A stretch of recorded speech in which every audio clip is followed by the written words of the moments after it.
Hello, everybody, and happy Halloween. I'm Connor Groel, your host as always, here with a holiday edition of Direct Snap, the top level sports weekly NFL talk show here on October 31st. Today, we're going to be talking about week 9. It is the midpoint in the NFL regular season.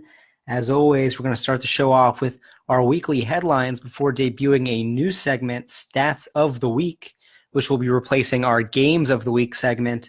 And then second half, as always, the power rankings, the week 9 predictions rather. And viewer questions at the end there.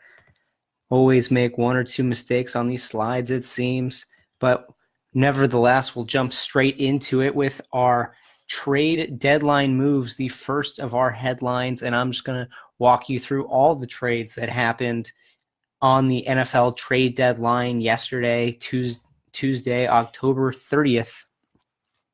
So first off, maybe the biggest move of the day was Demaryius Thomas, the longtime Denver Broncos wide receiver, moving to the Texans. Texans giving up a 4th-round pick, and then the teams will also swap 7th-rounders there. This move, a big one for the Texans. I really like the move. More so for the Texans. I think the Texans probably won this one. Trying to make a run this season.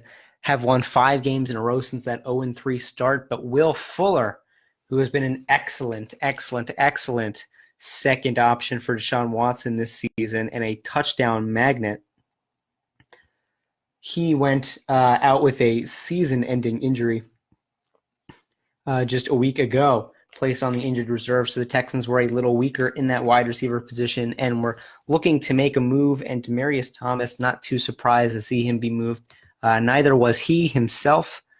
Demaryius Thomas had been the focus of trade talks for a little while now. And it's good to see him move to a situation in Houston where he can really get heavily utilized. He's going to become a big part of that offense immediately. It'll be interesting to see how they decide to use him. Lamar Miller has also, the running back for the Texans, had a strong last couple weeks, well over 100 yards in the last one against Miami. Miami, who's getting destroyed week in, week out in that run defense. So like this move for the Texans, getting a second target to replace Will Fuller, and they'll try to keep the engines running. It's actually kind of funny that it is Demaryius Thomas getting traded to the Texans because he moves to Houston for a couple days to practice and then will head straight back to Denver as the Texans do play on the road in Denver on Thursday night. No, not Thursday night. That would be the 49ers and the Raiders. But on Sunday, happy Halloween, everyone watching the show. But yeah, Demaryius Thomas will be back in Denver on Sunday to play his first game as a Texan against the Denver Broncos. A lot of wide receivers being traded at the trade deadline. Another one of those, Golden Tate. This move, a little more surprising to me. Golden Tate, he is one of my fantasy receivers, but he has been a very consistent player. He is 30, getting a little up there, but still one of the best yards after catch, one of the best yak guys in the league, making guys miss. And the number one target for Matthew Stafford for quite a while now. So, interesting to see him moving to Philadelphia. He will be traded for a 3rd-round pick. So Detroit, getting some good value for him, a guy, with 7,000 career receiving yards and been a pretty consistent guy for really his entire time, his entire 5 seasons in Detroit. But the Lions deciding it's time to part, and the Eagles take him up on the offer. A 3rd-round pick there for Golden Tate. Another running back / wide receiver move, Ty Montgomery, and really the Ravens got him for about a bag of peanuts. Hardly anything more. Just a 7th-round pick in 2020. Ty Montgomery, notable for being that fill-in a couple years ago in the Green Bay running game when just about everybody was getting injured. They had Eddie Lacy at that point, and they had a few other guys, and everyone was dropping left and right. So they had to convert Ty Montgomery, a wide receiver, and he still wears number 88, by the way, to running back. And he had a pretty successful second half to that season. He's, slowly across 2017 and 2018, falling a little further out of the offense. Now, no longer starting running back to Aaron Jones.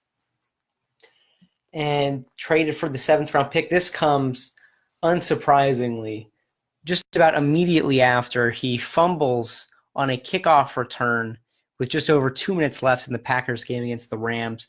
At this point in time, the Packers are getting the ball about 2:10 left, or 2:05 left, I think, trailing 29-27, a field goal win the game, and Aaron Rodgers, that clutch fourth quarter comeback machine, probably gets them the win in that situation. You would have to think, by the way that offense had been playing, to hand the Rams their first loss of the season. And the coaches, told Montgomery just to take the knee. He decides to bring it out of the end zone, gets stopped at about the 20 rather than the 25. He also fumbles the ball and the Rams pick it up. But why he should have, kneeled, you just take it at the 25. By running it back, you also run that kickoff return play into the 2-minute warning. So it basically wastes a play that Aaron Rodgers would have had, wastes a timeout for him, take a shot on that first down. But instead, even worse situation with him turning the ball over completely and giving it to the Rams, who took a few knees and ended that one. So traded to the Ravens for just a 7th-round pick. And, if you're the Ravens, this is just about the lowest price you can pay for a trade if you think Ty Montgomery still has some value and some stuff left in the tank. So for them, I think it's kind of a slam dunk for just a 7th-round pick. And you don't really need to get much at all from him for it to be worth it. The Packers, I just think they wanted him out of there. Dante Fowler, switching over to defensive end. Rams will take him from the Jaguars for a 2019 third and a 2020 5th-round pick. This is a guy just in his 3rd season in the league, I believe.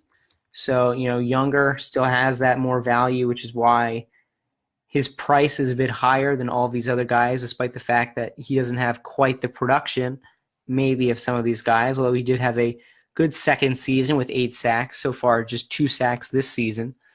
With the Rams, the MO for the Rams just seems to be, let's just get as many, young, talented players as we can, and let's just bulldoze through the entire NFL. And it's worked for them so far with all their off-season moves and all the stars they got on that team, and Todd Gurley having an MVP caliber season. And this is just another piece for them. And they're more than content to, give away some draft picks, because why do you need those draft picks if you can get guys to win now with them? You can get guys that might be good later, or you can get a stacked team now. And I'm not saying Dante Fowler is going to have a huge impact, but he's definitely a guy that still has a lot of potential. He's a guy, the Jags say they've been disappointed with him on and off the field, but for the Rams, again, just to keep acquiring talent.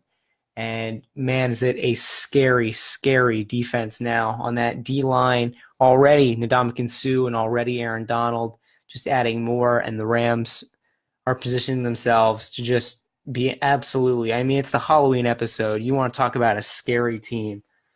The Los Angeles Rams are that team. And then our final move coming out just at the end, right before the trade deadline, the Packers making another move, trading Clinton Dix to the Redskins for a 4th-round pick. Packers definitely don't have the deepest secondary, but they will make this move to give up their safety for the Redskins, get a little value from him. The Redskins are building a very solid defense this season. So they will give up the 4th-round pick to bolster their secondary heading into the second half of the season. And how about those Redskins at 5-2? Heading over to the rest of our headlines, the Browns have finally decided to fire head coach Hugh Jackson after 2.5 seasons in which he went 3-36-1. It's kind of funny. He wins just 1 game over his first 2 campaigns and gets an extension. And then he's finally won a couple games this season, but the Browns decide it's the time to, take a break from him and move on. And I agree with the fact that Hugh Jackson I don't think has been a great head coach, has been a great fit with Cleveland. But I think, again, the timing of it's kind of strange. If you're going to fire him, why didn't you do it last season? The Browns' bye week is, next week. Why didn't you wait another week to do it after the bye? Interestingly, this is before the bye. rather. Interestingly, this is the 6th straight Browns coach to be fired after a game against the Steelers, after the team's second game of the year against the Steelers, which just tells you how lopsided that matchup has been in recent years, despite the fact that the Browns were able to somehow pull out a tie in week 1. So offensive coordinator Todd Haley also fired. There's been some disagreements between them. That started on Hard Knocks. And again, Hugh Jackson 3-36-1 in the tenure. Greg Williams becomes the interim head coach. He's been their defensive coordinator. He's also, infamously the Bounty Gate guy from New Orleans. This, again, it's a strange move as far as timing goes. I think Hugh Jackson's made a lot of questionable game management decisions. He was asked, it was really funny. I'm sure not for the Browns, but he was asked, after the game last week to defend one of his decisions, why he didn't take any timeouts late in the first half. And he said, he didn't even remember the situation. So that's not a great sign when your head coach can't remember things that happened in the game he just played. Draws stark contrast to Sean McVay, who can remember just about every play he's ever called. Baker Mayfield has been caught off guard by this decision. Your only hope is that the Browns will be able to attract a better head coach, because they do have the young pieces, and they do have Baker Mayfield, who has shown definitely flashes of being, potentially their quarterback of the future, and certainly the Browns will hope so. We already know how many quarterbacks they've ran through recently. So it's tough on the timing. It's tough considering that the Browns finally won a couple games this season. Ultimately, I do think to be really successful, they were going to have to move on from Hugh Jackson at some point. They just decided to do that after week 8, after the Browns have now lost 3 straight, 2 of them blowout losses to the Chargers and the Steelers. Moving on, Fitzmagic, how about it? Just when you thought he disappeared, Conor McGregor, a.k.a. Ryan Fitzpatrick, a.k.a. Fitzmagic, is back. Jameis Winston getting benched late in the third quarter with the Tampa Bay Buccaneers trailing by 18 points on the road in Cincinnati. And what does Fitzmagic do when he comes in the game? He throws a couple of touchdown passes. He leads them all the way back with a 2-point conversion at the end. About a minute and a half left, ties the game up at, 34 apiece. Unfortunately, Andy Dalton able to lead the drive for a last-second field goal from Randy Bullock. But at this point, Fitzpatrick has been announced as the starting quarterback for Week 9 and hopefully moving forward, because really, how many times can you go back and forth during a season? He's definitely been the better of the 2 quarterbacks for them this season.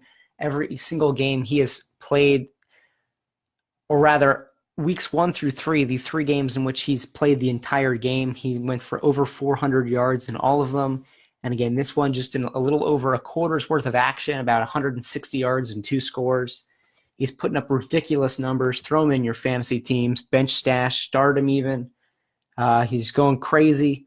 Best year of his career so far, and he'll look to keep it up. It'll be a difficult matchup against the Panthers, a team that's really stepped up their defense over the past couple weeks.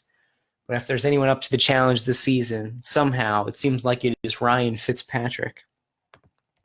And then our final headline, talking a little bit more about that Ty Montgomery situation. I addressed it earlier, talking about those trade deadline moves, but the Rams do survive and advance to 8-0, halfway through the perfect season with that 29-27 win over the Packers. This was definitely one I knew was going to be close. You can definitely tell. Aaron Rodgers is not a guy that gets blown out too often. It's going to keep him in that football game, and he had a good chance of getting him that win. But unfortunately for them, the fumble ends all hopes of that, but a close game. But the Packers do fall to 3-1, and it doesn't get any easier for them moving forward. Technically, I guess it kind of has to by default, considering the Rams are the best team in the league. But this week, going on the road at New England, not going to be an easy one for them. And the Packers risking falling to 3-4-1. Man, are they lucky they won those games against the 49ers and the Bears earlier on in the season, with those 2-minute drill heroics from Aaron Rodgers, because otherwise the Packers would just be completely dead at this point in time. That'll about do it for our headlines. As I see Pop joining the show on Facebook. Brian, thanks everyone for tuning in on Halloween as we head into our new segment, Stats of the Week. Here we go. Just, as I watch the games and follow on Twitter, these are the numbers that jumped out at me. I think I'm going to keep this going as a normal segment on the show. All-time lists, so let me know if you do enjoy this segment. But all-time lists, Adam Vinatieri, he did hit the all-time field goals record a few weeks ago, but now the number one all-time scorer in NFL history. Also, moving up the ladder this week, Larry Fitzgerald, 7th in receiving touchdowns. He got one in the clutch against the 49ers for that victory. And then also Adrian Peterson moving up to 9th in rushing yards all-time, passing Tony Dorsett. How about 158.3? That's a perfect passer rating, and that's exactly what Russell Wilson did in his 28-14 win over the Lions in Week 8. 10. That's the amount of interceptions thrown by Jameis Winston this season. That is tied for the league lead with Sam Darnold and one other quarterback who I cannot come up with the name of right now. But Jameis Winston says starting in just 4 games. He has played in just 4 games. He took over actually in Week 5 in the middle of that game for Fitzpatrick, then started Week 6, 7, and 8. But just appearing in 4 games, and I could have swore I made that adjustment to the slide. In just 4 games, he has thrown 10 picks, 2 in Week 5, 2 in Week 6, 2 in Week 7, and then 4 before being pulled against the Bengals in Week 8. It's been a rough one for Jameis Winston. And for me, I think that this is the end of the Jameis Winston era. I know people don't want to over-exaggerate things too much, but I think at this point, with all the on-the-field turnovers, which he hasn't seemed to fix over the first 4 years of his career, and the off-the-field controversies, and he's just getting outplayed by Ryan Fitzpatrick, I think it's time for the Bucs to move on and to look to get rid of him this offseason and potentially draft another quarterback. Do have a fan question coming in from Jim. Should I play the Bake versus Roethlisberger this week? And we will pull up that matchup. Actually,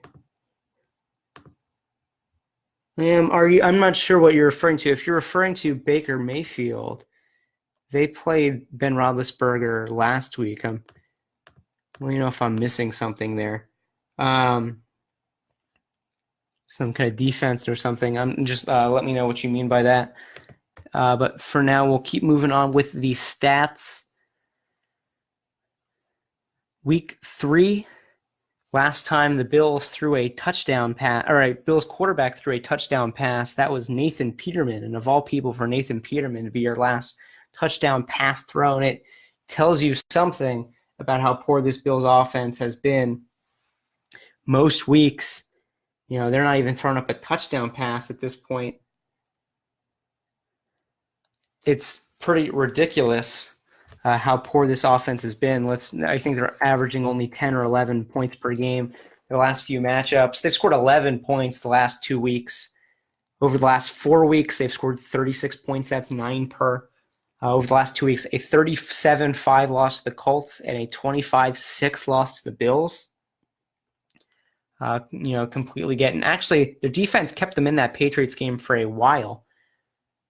But unfortunately, they did throw a pick 6, and at that point, it was just about all over for the Bills. For a second there, it looked like they might have had a shot at pulling off, maybe the biggest upset of the season. Would have been right up there with their other upset victory over the Vikings in Week 3, I believe it was. But unfortunately, the Bills still can't get anything going offensively, and the quarterback situation is an absolute mess.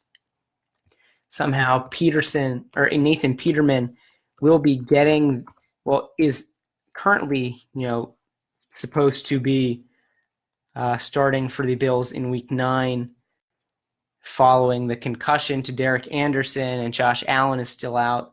They totally don't want to bring back Nathan Peterman, but they're forced to. It seems like they can't get rid of this guy. But they've actually signed Terrell Pryor, who is a wide receiver who was converted from quarterback earlier on in his career. And they've also signed Matt Barkley to a 1-year deal. So they're bringing in other options. It's a mess in Buffalo. Could they potentially start someone that they just signed this week? I think anything's a possibility with this team at this point. They have now 5 quarterbacks, I believe, on the roster, if you include Terrell Pryor, who might be used in a pinch. And none of them are particularly great or started quality. A few guys maybe decent backup quality, but it's awful in Buffalo. So let's talk more about Buffalo stats. Tom Brady has now beaten the Bills 29 times in his career. That is the most times a quarterback has ever beaten a single opposing team in NFL history. And how about the 15 road wins by Brady? This is the most wins by a quarterback on the road against another team in NFL history. And also, since Tom Brady took over as starter for the Patriots, no Bills quarterback has won 15 games at home. So actually, Tom Brady has won the most games at the Bills Stadium of any quarterback since he took over, which is an absolutely crazy stat. And yeah, you're right, Brian. Cap still can't get a job.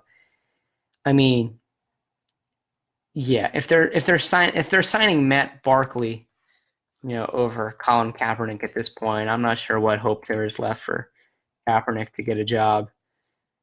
That's a conversation I'm not really going to get into right now, but yeah. You think he's being blackballed? Well, yeah, he is. Matt Barkley is a guy, who has not been on an NFL roster since 2016, where he went 1-5 starting with Chicago, 8 touchdowns, 14 picks. Yeah, it's just rough, isn't it? Rough situation when Colin Kaepernick can't get a job over these guys. But moving on, we will head into the power rankings. Our bottom 8, largely unchanged. You see the Colts moving up a couple spots with 2 wins in a row, but once again, the wins over the Raiders and the Bills. So we'll take that with a grain of salt, see what they can do moving forward. The Cardinals get their second win over the season against the Niners. Both wins for them have come against the Niners. So we'll see if they can ever beat an actual team. But they were down 15-3 in that fourth quarter, and Josh Rosen throws a couple touchdown passes for the first comeback win of his career. Good on him. Raiders still look like a mess. Bills still look like a mess. Giants still look like a mess. Titans on bye. Browns look like a mess. Moving on.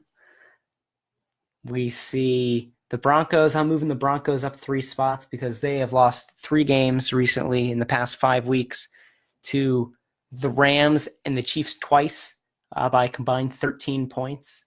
They're keeping it close with a lot of really good teams, and I like the Broncos to get a couple wins moving forward. Also, we see the Jaguars continue their slide, now dropping 4 out of 5 games, completely out of sorts for them, losing 5 out of 6 actually, and dropping to the Eagles in London on Sunday morning last week.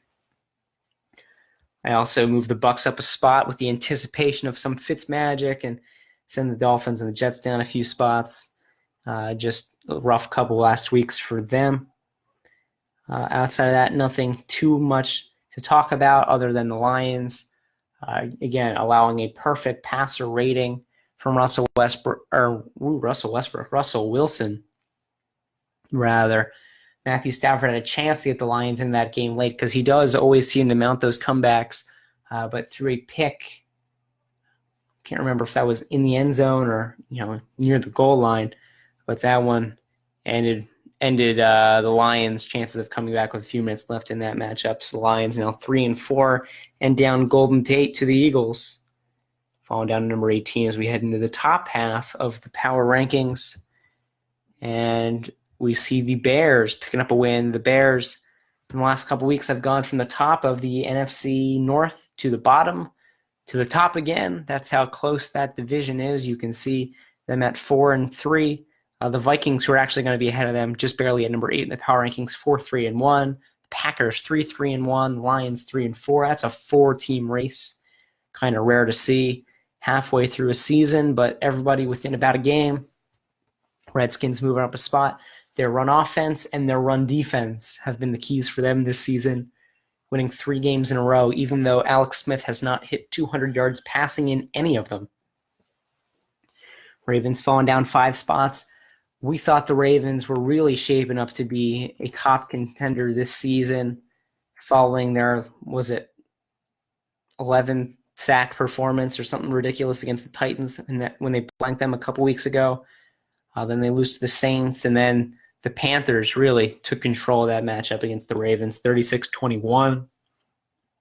And Ravens were not really in. They scored the first touchdown of that game, but from that point on, really didn't have much of a shot.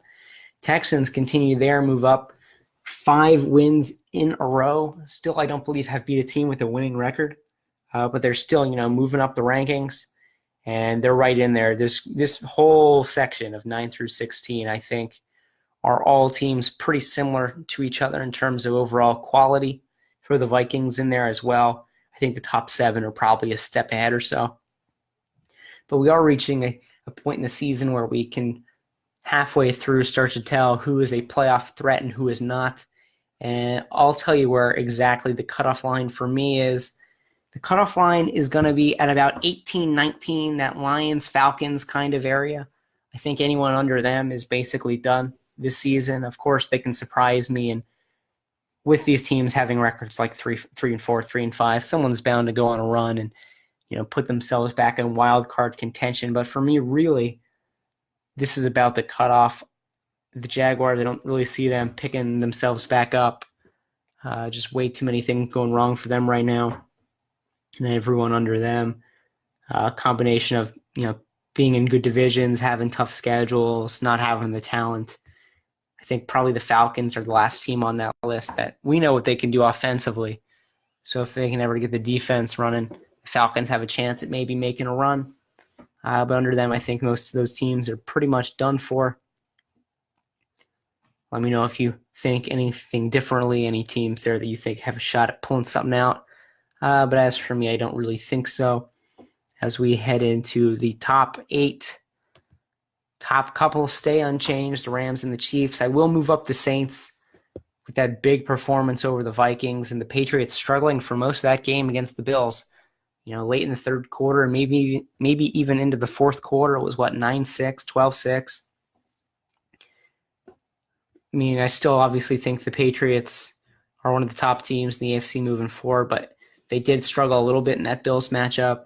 So I'll give the Saints the edge over them for now. Also will move up the Chargers 1 on their bye week with the Vikings falling to 3 spots. And then the Steelers and the Panthers are finally starting to come to form, and we're starting to see what those teams are made of, looking more like contenders over the past few weeks. That will be our power rankings. So we'll head straight into the Week 8 predictions now. Week 9 predictions. How about last week? Finally got it together. 12-2. Feeling good, and we're going to look to keep that momentum going here in Week 9, although it is a very difficult week for pickers, and we're about to get straight into it, but a lot of games that could go either way, a lot of games I'm unsure of. It'll be very interesting to see what happens in Week 9. A lot of close matchups. First one will be the 49ers and the Raiders. 49ers at home, and I tell you what, the 49ers are in the middle now of 3 consecutive weeks where they can prove that they're not the worst team in the league. Last week they played the 1-win Cardinals, gave them their second win. This week they play the 1-win Raiders. Next week they play the 1-win Giants. If the 49ers cannot come up with a victory in this 3-week stretch, they will officially be the worst team in football. Because at the end of these 2 weeks, one way or another, someone's going to be the last team in the NFL left with 1 loss or 1 win. So the 49ers, they'll either get it done or they won't. I think they will, though. The Raiders, to me, are still the worst team in the NFL until they prove otherwise by beating somebody. The defense has been horrible, giving up 79 points. Rather, that's the Bills defense. But giving up 42 to the Colts. And we'll give a quick check of that week before. Giving up 27 to the Seahawks, so 69 rather than 79. But yeah, this team just not very competitive at all. Full rebuild mode, full tank mode, it feels like. And the 49ers had a 15-3 lead over the Cardinals, but they blew it late. I like them at home to take it over the Raiders. Steelers and Ravens. Interesting to see after a couple losses, the Ravens are still 3-point favorites. I'm going to have to disagree with that one. I'm giving it to the Steelers. I'm going to take the Steelers 27-23. I do know that the Ravens beat the Steelers earlier on in the season, but I think at this point, Steelers after that bye. By the way, with that trade deadline, Le'Veon Bell was not traded because they could not trade him because he had not yet appeared for the team. So now Le'Veon Bell is locked in. He can only play for the Steelers this season.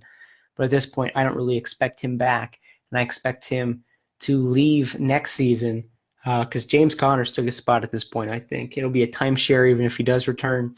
James Conner's been too good. But anyways, I do like what the Steelers are doing recently. A couple big performances from them the last couple weeks, and I do like them moving forward as the favorite in this division. As we head into the Bears and the Bills, and I've already talked a little bit about the Bills' offensive struggles. Again, they have not scored a touchdown in the past 2 weeks. They have not had a passing touchdown since week 3. The Bears' defense has been struggling a little bit over a few weeks, but an ideal couple weeks for them, going up against the Jets and Sam Darnold, beating them 24-10, and then going up against the Bills the following week. I like the Bears to continue their momentum, 23-6, and I'm kind of laughing predicting a team to score just 6 points in a game, but if you looked at Bills games this season, I think that is pretty fair. Bucks and Panthers. His return of Fitzmagic, but the Panthers defense I think will be too strong. And I will give the Panthers a 30-20 victory. Although somehow Fitzpatrick will probably find a way to throw 400 passing yards. 3 for 3 in his starts so far this season in 400-yard games and 2-1 overall record. But I do think the Bucs will fall to 3-5 and finally find themselves at the bottom of the NFC South after a strong start to the year. Chiefs and Browns. This game is actually the highly anticipated rematch of a 2016 college football game between Oklahoma and Texas Tech that broke all kinds of records. Pat Mahomes set the all-time NCAA record for yards in a game in that matchup. I'm trying to now pull up a box score of that game. 819 total yards. That's unbelievable. 819 total yards in that game from Patrick Mahomes. He also tied the single game record with 734 passing yards. Texas Tech, Oklahoma box score. I'm going to try to pull up the full box score from that game because it was absolutely absurd. I was watching it on TV. Touchdowns every couple minutes. The whole game it finished 66-59 for Oklahoma. Baker Mayfield threw for 545 yards and 7 touchdowns. Mahomes for 734, 5 touchdowns and a pick.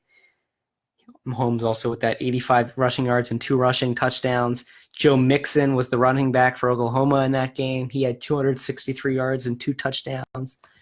It was the most yards in a game ever.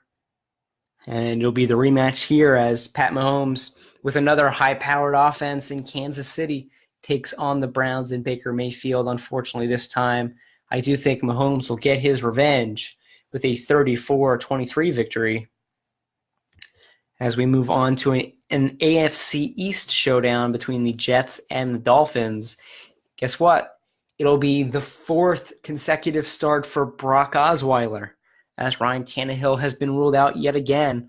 But Brock Osweiler has played well in these 3 games, and he said he wants to keep the starting job when Ryan Tannehill returns. If he wants to do that, he's definitely going to need to win this game. He's 1-2 so far as a starter, but he has had good numbers. I like him to have a nice game against the Jets and take it 21-16. Nothing too crazy, but will be enough to get the victory for Miami and move them up to 5-4. Another year for head coach Adam Gase, where somehow they just keep finding ways to win games. It was the same story last year. We weren't really sure how are they doing this, but they do find ways to win games, and got to give them credit. Lions taking on the Vikings, a big matchup in the NFC North. I'm taking the Vikings 28-24, but not to cover that 7-point spread. Kirk Cousins, here's another stat for you. Kirk Cousins, since becoming a starting quarterback, I believe in 2015, has fumbled more times than any quarterback in the NFL. Ball security will have to be a focus for them this week against the Lions, but I do think they'll do enough to get the victory. And hell, let's just throw another stat at you. Adam Thielen, with 8 straight games, every game this season with 100 yards receiving or more, tied an all-time record last week, set by guess who? Calvin Johnson, Megatron. Fitting they're playing the Lions as Thielen aims for his 9th straight 100-yard game and a record. Falcons and Redskins. I did say earlier that the Tampa Bay Buccaneers will be falling to 3-5 in last place of the NFC North, or NFC South rather. But for that to happen, it does mean the Falcons have to have an upset victory at the Redskins, and that, I believe, will happen. My call on this one, 27-20. I'm still concerned about that Redskins passing offense. What will they be able to do in this game? I think the Falcons coming off a bye will be well rested for this one. I think that is worth pointing out. And I do like them to take this upset victory and send the Redskins back to 5-3 and make the NFC East just a little bit closer. Texans playing the Broncos. This one was surprising to me because I wanted to pick the Broncos, and you'll see I do pick the Broncos, but I did not expect the Broncos to be favored in this matchup against the Texans team that has won 5 straight games. However, that is the case, and perhaps in part due to those Broncos games against the Chiefs and the Rams that I was talking about a little earlier. But this is a 3-5 team that could very easily have a couple more wins than they currently do. But we did see them a couple weeks ago with a humongous 45-10 victory against the Cardinals, sandwiched in between games against the Rams and the Chiefs. So with any luck, they'll be able to turn their fortunes around and take a win on Sunday. 24-21 will be my call. As we head into the last couple matchups of the week, and let's make it 3 upset picks in a row. Falcons upset. Falcons upset. Broncos upset. Chargers upset. 26-23. I'll take the Chargers coming off after their bye to win a matchup in Seattle. For a while there, Seattle was the toughest place to win in the NFL. Not so much anymore, although the Seahawks have won 3 straight and have looked good doing it. But I do like the Chargers to keep moving, keep the ball rolling, and head to 6-2. Their only losses this season have been to the Chiefs and the Rams. In a similar situation to the Broncos, but they've been able to win a couple more of those closer games. Not to say I think the Chargers and the Broncos are comparable teams. I do think the Chargers are much better. I do have them number 5 in my power rankings. That is a big part of the reason why I'm taking them to beat the Seahawks. But how about this matchup right here? The Rams against the Saints. Another one with potential to be a matchup of the year type of game. This is the undefeated Rams against the Saints, who have won 2 straight big games against the Ravens and the Vikings. They're hot. They're looking great. The Rams defense has struggled a little bit as of late. Who will pull this one off? Saints actually favored by 1.5 against the undefeated Rams, and I will agree. I will take the Saints 31-28. This is absolutely the game of the week if I was still doing this segment.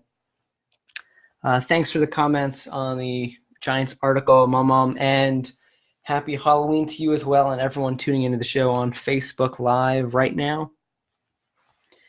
31-28, this should be a fantastic game to see these offenses go at it. Got Jared Goff, got Todd Gurley, an MVP candidate? Is Todd Gurley leading the MVP race, or is it Pat Mahomes? Let me know in the comments.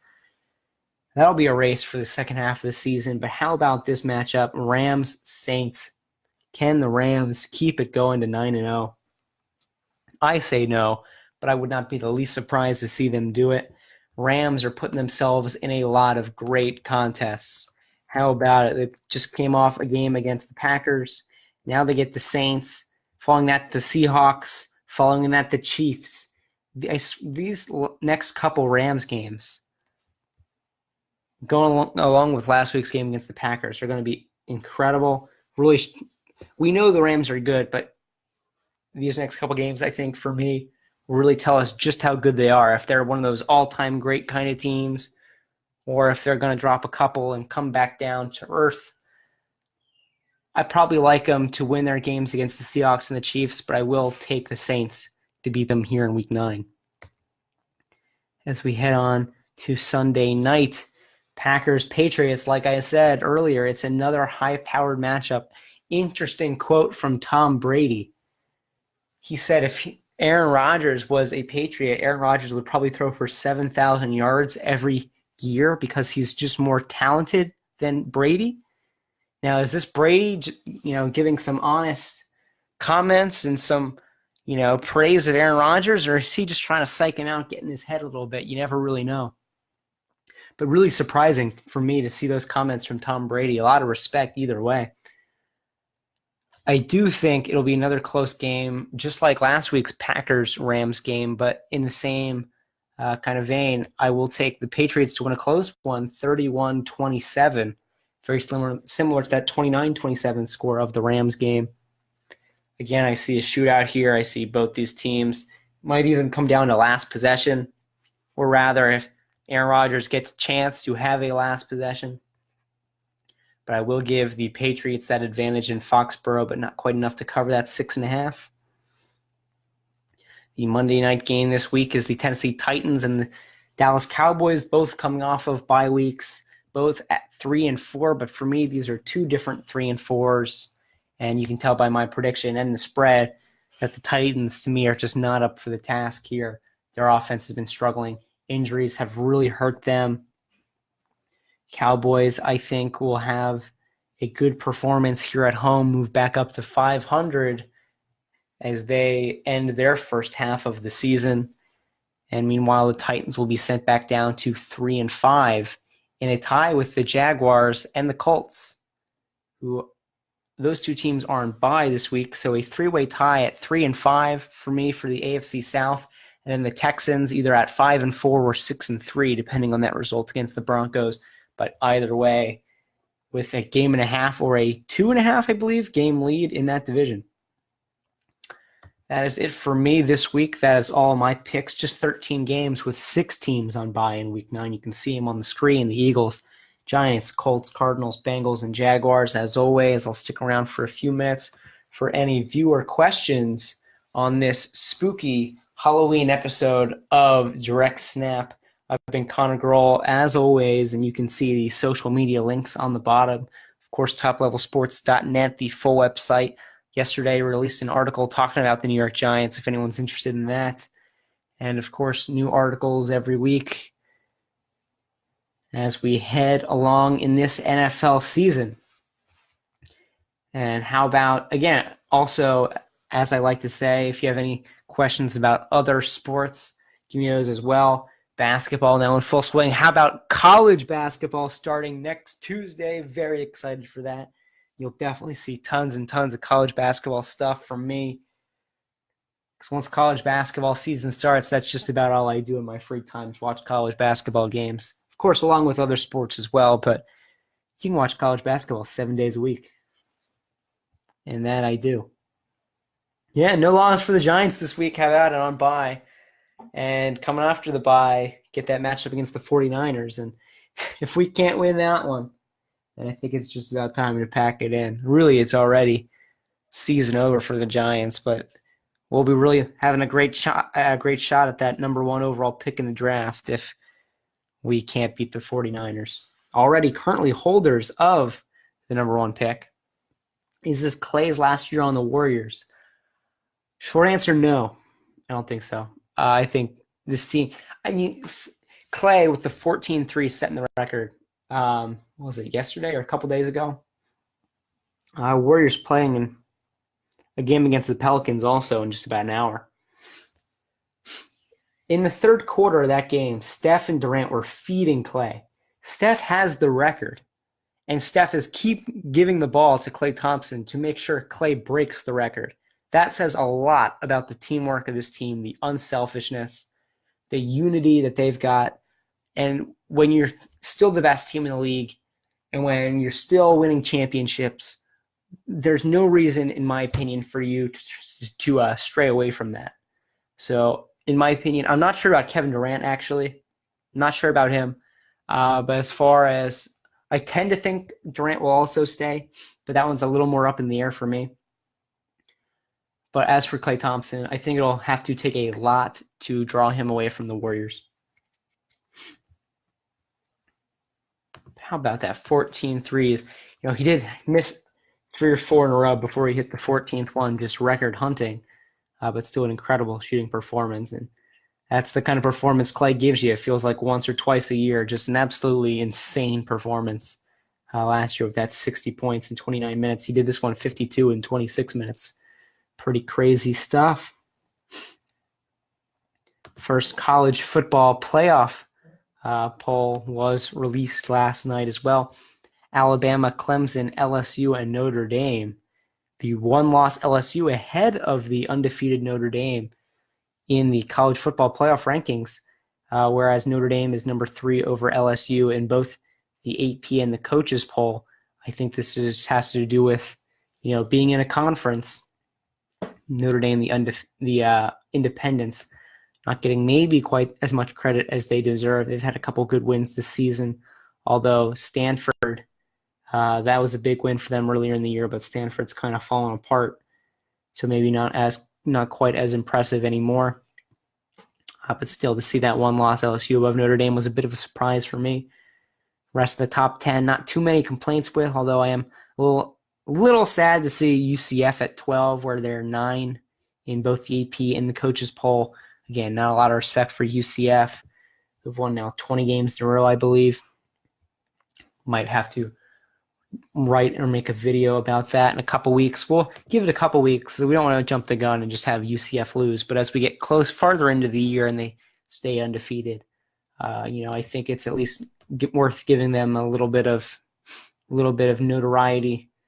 Talk about them a little more. I think if they go undefeated for a second straight year and don't make the playoff again, which is decently likely at this point, I think it just further cements why we need a expanded playoff.